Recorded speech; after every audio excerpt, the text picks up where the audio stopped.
अरे तेजस्वी यादव को तो रोजगार हमने लोगों ने देने का काम किया है। हमारे माननीय मुख्यमंत्री नीतीश कुमार जी ने देने का काम किया है, जो कि एक बार 20 महीना रखे, गलती की हटा दिए, फिर कुछ माफी मांगा तो फिर 17 महीना रखे, फिर हटा दिया। ही है अब उसको बेशर्मी हद पार कर दिए है, मर्यादा विहीन। देखते हैं कि उन लोगों का बयान रहता है तो कुछ भी कहता है, उसको कहने से मतलब नहीं है। मुख्यमंत्री नीतीश कुमार जी ने भी अपने कार्यकाल में 18 वर्षों के कार्यकाल में देखिए कि बिहार में कितना काम किया उन्होंने।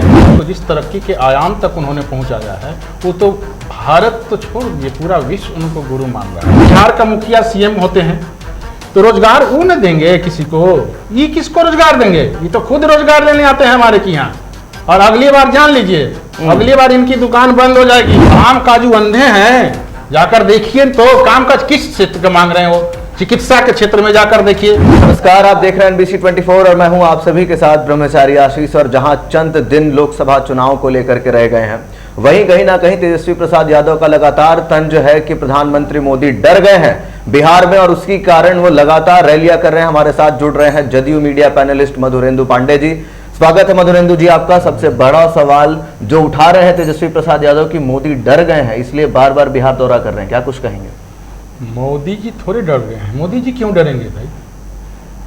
मोदी जी ने अपने प्रधानमंत्री नरेंद्र मोदी जी ने अपने 10 वर्षों के कार्यकाल में भारत को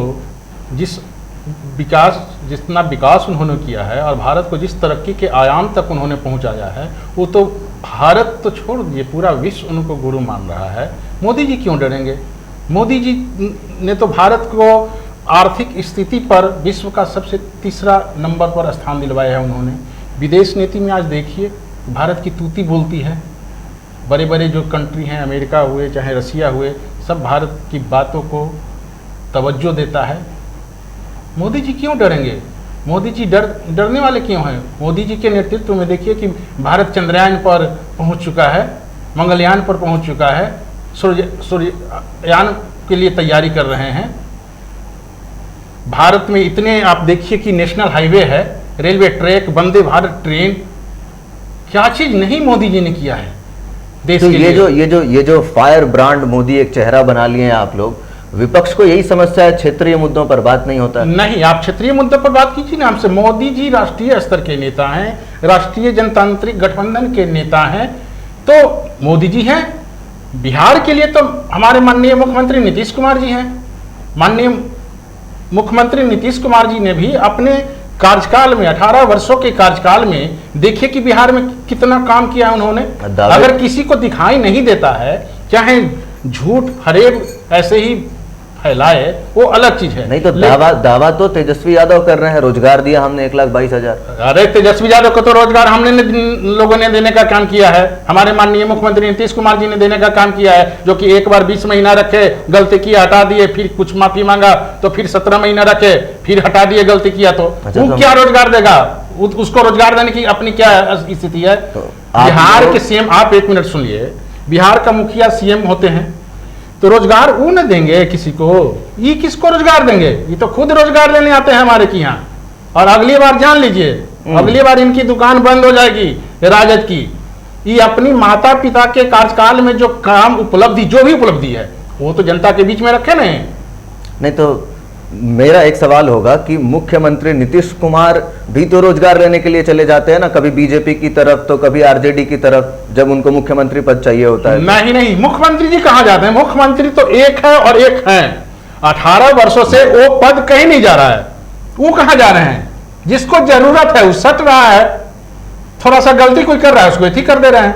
वो कहाँ जा रहे हैं? हमारे माननीय मुख्यमंत्री जी जो हैं, एक कहीं नहीं जाते हैं। भाजपा अब गलती सुधार ली है, सब कुछ समय के अनुसार होता है।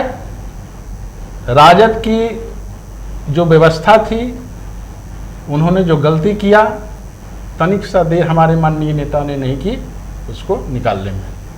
तेजस्वी यादव लगातार नवादा में भी गए, अभी साफ उन्होंने कहा कि बुजुर्ग हो चुके हैं, तो नीतीश कुमार को लगातार घेरे में ले रहे हैं, कह रहे हैं कि चुनाव प्रचार प्रसार छोड़ देना चाहिए, बुजुर्ग हो गए हैं, क्या कुछ कहेंगे? देखिए, ये तेजस्वी प्रसाद यादव के संस्कार में है या उससे अच्छा संस्कार नहीं मिला। लालू राबड़ी जी ने अच्छा संस्कार अगर उस व्यक्ति को दिए होते तो इस तरह की भाषा का, अमर्यादित भाषा का प्रयोग नहीं करते, क्योंकि हम लोगों में माता पिता का सेवा करना लिखा है और करते भी हैं। अगर यही बात है, नहीं तो माता पिता का तो सेवा वो लोग भी कर रहे हैं। नहीं कहा, अगर करते तो ये बात नहीं करते ना, रिटायरमेंट की बात नहीं करते। अगर यही बात थी तो अभी चंद दिन पहले इंडिया गठबंधन बन रहा था, उसमें देखिए लालू जी ने कितना बढ़ चढ़कर हिस्सा लिया। कहां कहां गए ना जी, कहां कहां गए, सबको एकत्रित किए, एकजुट किए, हर मीटिंग में शामिल रहे। वो नहीं करते, नहीं करने देते तेजस्वी प्रसाद यादव जी। कहते कि पिताजी आप घर बैठे, माताजी आप घर बैठे। जो व्यक्ति खुद अनुसरण नहीं करता है, अनुकरण नहीं करता है, वो दूसरे को क्या संदेश देना चाहता है? हम लोगों में वैसी संस्कार नहीं है, हम लोगों में है पूजनीय है। जब तक उनकी इच्छा रहेगी, जब तक वो रहेंगे, कहीं से कोई किंतु परंतु नहीं है। मधुरेंदु जी, काराकाट लोकसभा क्षेत्र, चर्चित लोकसभा क्षेत्र, आप लोगों ने अपने कोटे में से उपेंद्र कुशवाहा को सीट दी, अब वहां से पवन सिंह खड़े हो रहे हैं। क्या लगता है वहां पे जो समीकरण है वो भारी जो है कहीं ना कहीं उथल पुथल में दिख रहा है? ऐसा कहीं कुछ नहीं है। लोकसभा जो चुनाव होता है वह लोकल मुद्दों पर नहीं होता है, वह राष्ट्रीय मुद्दों पर होता है। लोकसभा के चुनाव में देश की जनता प्रधानमंत्री का चयन करती है और प्रधानमंत्री नरेंद्र मोदी जी का कोई देश में विकल्प नहीं है। इसलिए कोई सिंह खड़ा रहे, एनडीए प्रत्याशी के पक्ष में राज्य की जनता या काराकाट की जनता हो, एक एक मत देगी और तीसरी बार माननीय नरेंद्र मोदी जी को केंद्र में सत्तारूढ़ करने का काम करेगी। विपक्ष रिपोर्ट कार्ड मांग रहा है। 39 सीटों पर सीटिंग सांसद हैं फिलहाल आप लोगों की तरफ से, एनडीए की तरफ से। विपक्ष रिपोर्ट कार्ड मांग रहा है, क्या रिपोर्ट कार्ड अब की बार जनता को दी जाएगी? कैसा रिपोर्ट कार्ड मांग रहे हैं जरा हमें बताएं तो। आप किस तरह का रिपोर्ट कार्ड मांग रहे हैं? वो कामकाज क्या कुछ हुआ? कामकाज अंधे हैं, जाकर देखिए तो। कामकाज किस क्षेत्र का मांग रहे हैं? वो चिकित्सा के क्षेत्र में जाकर देखिए। उनके शासनकाल में जब हॉस्पिटल हुआ करता था, मैंने अपने आंखों से देखा था कि उनके चिकित्सा जो सेंटर हुआ करता था, चापाकल में पानी नहीं गिरता था। उसका जो हैंडल था ना, हैंडल टूटा रहता था, उसमें क्या बांधा हुआ रहता था? भैंस। और रूम में जाते थे तो उसमें देखते थे बेड पर कुत्ता, और इतना ही नहीं, पीछे सुअरों की बखान देखते थे। वो क्या बात करेंगे? आज का हॉस्पिटल जाकर देखिए, आज का हॉस्पिटल जाकर देखिए, बिहार में कितने इंफ्रास्ट्रक्चर हुए हैं हॉस्पिटल का, कितने चिकित्सकों की बहाली हुई है। ये सब जाकर तो देखने की चीज है, व्यवस्था देखने की चीज है कि उनके शासनकाल की चिकित्सा व्यवस्था, आज की शासनकाल की चिकित्सा व्यवस्था एक कहने से नहीं होता है, ये देखने से होता है। शिक्षा ही की बात करें, शिक्षा के क्षेत्र में माननीय मुख्यमंत्री महोदय ने कितने रोजगार दिए हैं? कहते हैं कि हमने दिया है, क्रेडिट तो वो ले रहे हैं। नहीं, क्रेडिटों कैसे? वो हैं कौन क्रेडिट लेने वाले? वो हैं कौन? उनको तो नौकरी हमने दिया, हमारे माननीय मुख्यमंत्री महोदय नीतीश कुमार जी ने दिया उनको नौकरी, उनको कैसे क्रेडिट जाएगा? नियुक्ति पत्र तो माननीय मुख्यमंत्री नीतीश कुमार जी ने बांटा ना।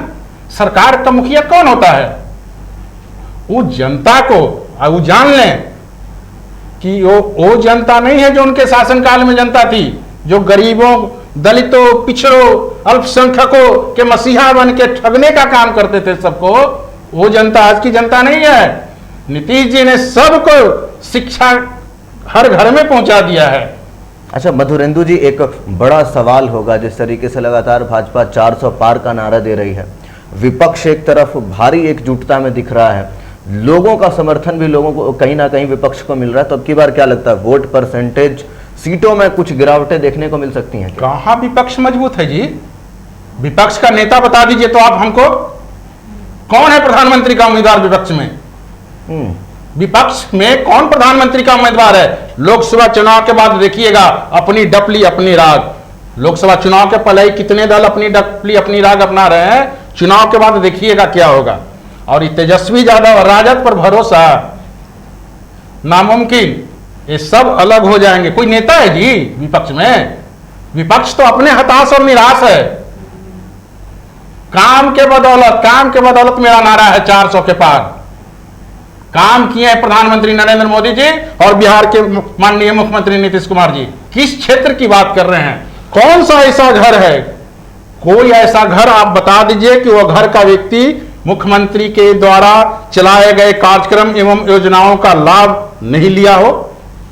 कोई ऐसा घर बता दीजिए। हर गांव हर इसीलिए तो विपक्ष कह रहा है 5 किलो चावल 5 किलो गेहूं देकर के वोट खरीद ले रहे हैं। नहीं, अब वो तो कुछ भी विपक्ष ही है, अब उसको बेशर्मी हद पार कर दी है, मर्यादा विहीन। देखते हैं कि उन लोगों का बयान रहता है तो कुछ भी कहता है, उसको कहने से मतलब नहीं है। बात जो सच्चाई है उसको ग्रहण करना चाहिए। राजनीति का मतलब ये नहीं है कि हम झूठ की राजनीति करें। राजनीति में ईमानदारी भी एक बहुत बड़ी चीज होती है। मधुरेंदु जी, ईमानदारी की बात की आपने। मुख्यमंत्री नीतीश कुमार विधानसभा सत्र में बोले हम मूर्ख थे कि कहीं ना कहीं मांझी जी को मुख्यमंत्री बना दिए। अब 19 को खुद चुनावी रैली में जाकर के मांझी जी के लिए वोट मांगेंगे। क्या कुछ है ये? कहां कुछ है? आप राजनीति में कहां कोई अस्थाई मित्र और अस्थाई दुश्मन होता है? राजनीति में अस्थाई मित्रता और अस्थाई दुश्मनी नहीं होती है। तो तेजस्वी जी से भी ये रुख है? ये कोई जरूरी नहीं है कि सबसे वही रुख हो। हमारे एनडीए का वो घटक दल है। एनडीए का घटक दल होने के कारण हमारे माननीय मुख्यमंत्री जी हर घटक दल के नेता के पक्ष में प्रचार करेंगे, गठबंधन धर्म का पालन करेंगे।